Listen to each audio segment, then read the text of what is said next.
আমরা হিন্দু মুসলিম শিখ খ্রিস্টান সব ভাই ভাই একসঙ্গেই থাকি। আমার ঘুটিয়ারি শরীফ তথা বারুইপুর পুলিশ ডিস্ট্রিক্টে এরম কোনো জায়গা নেই যেখানে ধর্ম ভেদাভেদ আছে। আমরা একসঙ্গে কাজ করি, একসঙ্গে থাকি। আপনারা ভালো মতো দেখতে পাচ্ছেন আজকে এই গাঁথি মেমোরিয়াল ম্যাডাম যেটা বললেন, আমাদের এখানে যেমন গীতাও পড়ানো হচ্ছে, সেখানে নামাজও হচ্ছে, কোরআনও পড়ানো হচ্ছে। অর্থাৎ এইখানে একটা স্কুলে প্রমাণ দিচ্ছে আমাদের এখানে কোনো ভেদাভেদ নেই। আমরা যারা স্টেজের মধ্যে আছি এখানে হিন্দু মুসলিম সবাই আছি। আমি তো আগেও বললাম যে এখানে এসে আজকে আমি ভীষণভাবে অভিভূত। আমার দেশে এরকম একটা এত দূরে এসে, শহর থেকে এত দূরে এসে গ্রামের মধ্যে এতখানি উন্মুক্ত একটা জিনিস পেলাম। আমি নিজে অনেক শিখলাম আজকে। আরও একটা জিনিস যেটা আমি এখানে এসে জানতে পারলাম হালিম ভাইয়ের মুখে, যে এই স্কুলে একদিকে যেমন সকালবেলা ধরুন ওই যে একটা মানুষের তো ভোরবেলা একটা এক্সারসাইজ করা হয়, মেন্টাল এক্সারসাইজ যেটাকে বলা হয়, গীতা পাঠও শেখানো হচ্ছে বাচ্চাদের, সঙ্গে সঙ্গে এখানে আবার নমাজও শেখানো হচ্ছে, একই সঙ্গে নমাজ পড়ানো হচ্ছে। এই যে একটা জিনিস আমি দেখলাম, এতে আমি সত্যি অভিভূত। এবং আমার ধারণা এইভাবেই মানুষ তৈরি করা হয়।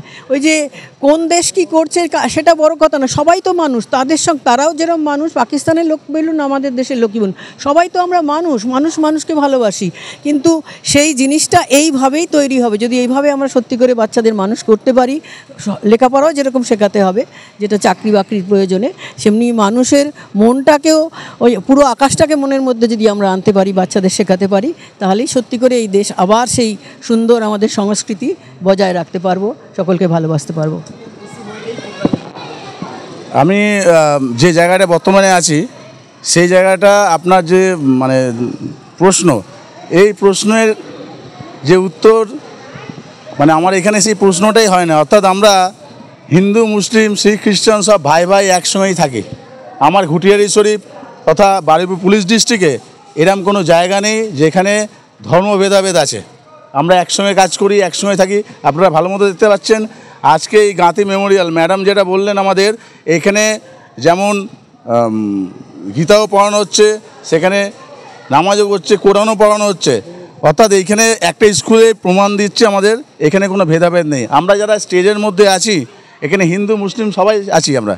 সুতরাং এই প্রশ্নের উত্তরে আমি বলতে চাই আমরা ঐক্যবদ্ধ, আমাদের এরম ভেদাভেদ নেই।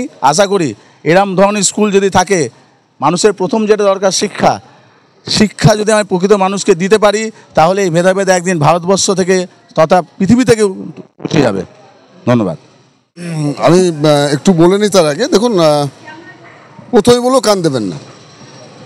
যার যেটুকু কাজ করলে তার স্বার্থ চরিতার্থ হয় তারা করে যাচ্ছে, কোনো কান দেবার কোনো দরকার নেই। আপনি শুধু একজনকে চিন্তা করুন, যে আমাদের যে পরমাণু অস্ত্র তৈরি করেছেন তার নাম চিন্তা করুন, রবীন্দ্রনাথ চিন্তা করুন। তারা কিন্তু কখনো করেনি। কাজী নজরুল ইসলামের সঙ্গে কখনো তর্ক হয়েছিল? কোনো হয়নি কখনো। তো কান দেবেন না, শুধু একটাই করবেন, আপনার কর্ম আপনি করে যান। আমি আমার বাচ্চাদের সবসময় বলি যে মানুষ তৈরি হও, স্বার্থ ত্যাগ করো, নিজের মতন করে চলো, মানুষের পাশে দাঁড়াও, আর কিচ্ছু কোনো কথা নেই। এইটাই চিন্তা করো, সবাইকে সম্মান করো, গুরুজনদেরকে ভালোবাসো, সবসময়ের জন্য পরোপকার করো। আজকে তার সবথেকে বড় অবদান আমাদের নূর সাহেব। এনার এখানে আপনারা বললেন গীতা পাঠ হয়, এখানে কোরআন পড়ানো হয়, কেন? তাহলে কারাই কতগুলো করছে, হিন্দু মুসলিম কারা করছে? যাদের এই দুটো কথা বলে নিজেদের চরিত্র নিজেদের স্বার্থ চরিতার্থ করছে যারা, এছাড়া কিচ্ছু না। আপনারা আপনাদের মতন চলুন। আমাদের বাচ্চাদের নিয়ে আমার সবসময় বলবো, তোমরা ভালো থাকো, তোমরা সৎ হও, মানুষ হও। প্রথমে মানুষ হতে হবে। আমার একটাই বক্তব্য, মানুষ যদি না হতে পারো জীবনে কিছুই হতে পারবেন না। হিংসা, লোভ, এগুলো ত্যাগ করতে হবে। আমি এইটাকেই বলবো। যাই হোক, খুব ভালো কথাটা হচ্ছে এটাই, আমরা এটাই জানি, বৈচিত্র্যের মধ্যে ঐক্য, ইউনিটি ইন ডাইভার্সিটি, এটাই আমরা জানি, এর ঊর্ধ্বে আমরা কিছুই না। যাই হোক, তারা প্রত্যেকে হয়তো পদের লোভে বলুন বা কমিউনাল মনোভাব থাকলে তাদের এই সংখ্যা মানুষের হচ্ছে খুবই কম।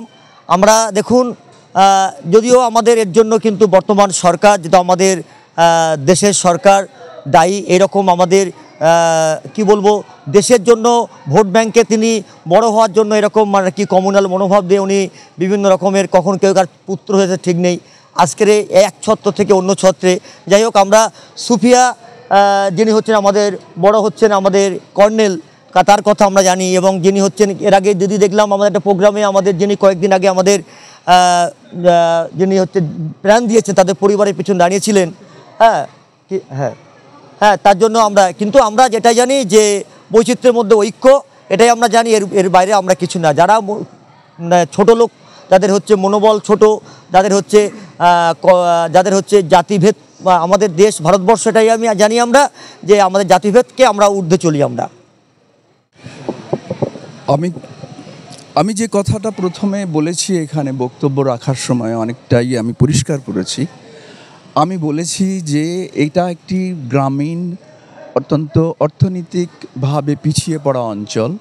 সেখানে ভাতের লড়াইটা অনেক বড় এবং সেই ভাতের লড়াইয়েরকে আমাদের গুলিয়ে দেওয়া হচ্ছে।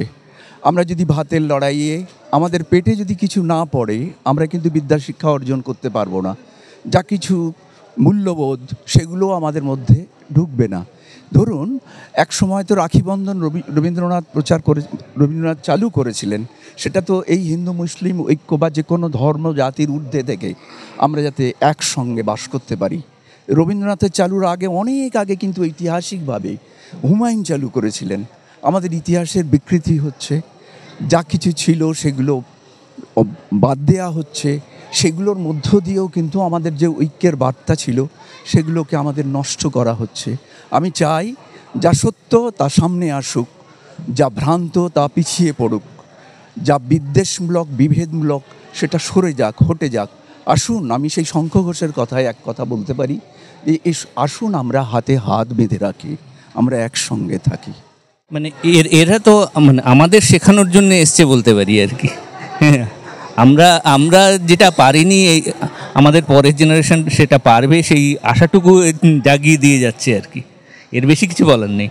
তাহলে আপনাদের জেনারেশনে মনে করছেন যে অস্থিরতার পরিবেশটা বেশি হচ্ছে, এরপরে ঠিক হয়ে যাবে আপনারা আশা করছেন? সেখানেও আমাদের দায়িত্বটা তো এড়ানো যাচ্ছে না, কেননা এদের তৈরিও তো আমাদেরই করতে হবে। সেইটুকুই, আর কিছু না। পরিচয়? আমি ইন্ডিয়ান স্ট্যাটিস্টিক্যাল ইনস্টিটিউটে আছি। আমার নাম প্রদীপ্ত বন্দ্যোপাধ্যায়।